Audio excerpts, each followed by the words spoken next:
Nursing is in the spotlight this week after recent recommendations by the National Nursing Taskforce to increase opportunities for non-graduates to progress further in the profession.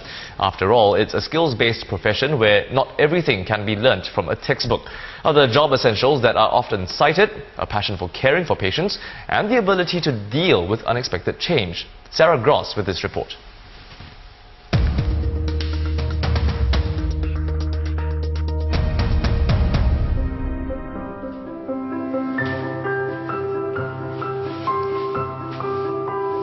Whether it's checking patients' vitals, providing counseling, or assisting doctors, the job scope of a nurse varies from day to day. Those who are studying the profession are often required to work simultaneously at a healthcare institution, so they are equipped to handle challenges that aren't found in school. But academic qualifications plays an important role in the nurse's career track. Certificate holders can begin their career as an enrolled nurse. To become one, a National ITE certificate or NITEC in nursing is required. They can expect to progress as far as a principal enrolled nurse. Diploma and degree holders can enter their nursing career as a registered nurse, or what's also called a staff nurse. They need either a diploma in nursing from the polytechnics or a university degree. From here, they have the opportunity to be promoted to various levels of seniority as a staff nurse. They can also branch out into a clinical, management or education track. And with a postgraduate education, a nurse can rise to the highest level as Director of Nursing. While enrolled nurses can perform duties like basic patient hygiene care, they are not able to perform more complex tasks like giving injections or medication without their supervisor present. Now, on the other hand, staff or registered nurses can perform these duties independently, and they also have the opportunity to further develop their nursing skills in areas such as research, management, critical care and education. Currently, if enrolled nurses want to upgrade themselves to a registered nurse, they need a grade point average or GPA of 3.0. It was an option which 31-year-old Intan Mazrina chose. She graduated with a NITEC in nursing in 2002, but felt she had the ability to do more than her job as an enrolled nurse allowed for. There are a lot of things that you can do, but you can't. As simple as opening up a faucet, I can't do it at that point in time because I'm not a staff nurse, and I can't scrub the case also, which I thought it was actually quite simple at and I was frustrated because I really thought I have the capabilities too. This motivated Intan to get her diploma in nursing at a polytechnic to become a staff nurse. Soon though, there will be more opportunities for enrolled nurses to upgrade themselves even if they have a lower GPA score. At the moment, those with a GPA of between 2.8 and 3.0 and at least 2 years post-enrollment nursing work experience can attend a part-time bridging course at Nanyang Polytechnic. But come 2015, with the National Nursing Taskforce recommendations, those with a GPA below 2.8 can apply for a bridging course if they have at least 3 years of post-enrollment nursing work. Over at ITE College East, students are being prepared for this. Other than the training that the students receive here, they must also take a 9-month clinical attachment at a hospital. Now recently, lecturers in ITE have been reinforcing the importance of this module to students, telling them to take it more seriously so as to prepare them for the new eligibility criteria for a nursing diploma. The recognition of an extra year of work experience over grades is welcomed by students.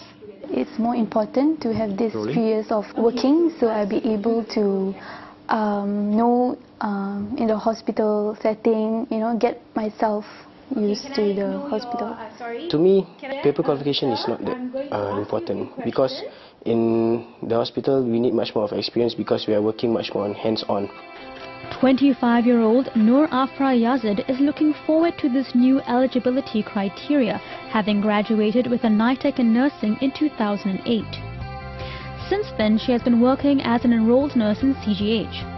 She is still supervised for certain duties, but now has the opportunity to become a registered nurse despite having a GPA below 2.8. Nursing needs passion and interest. I think without both of these, it doesn't work, even though we have all those certs.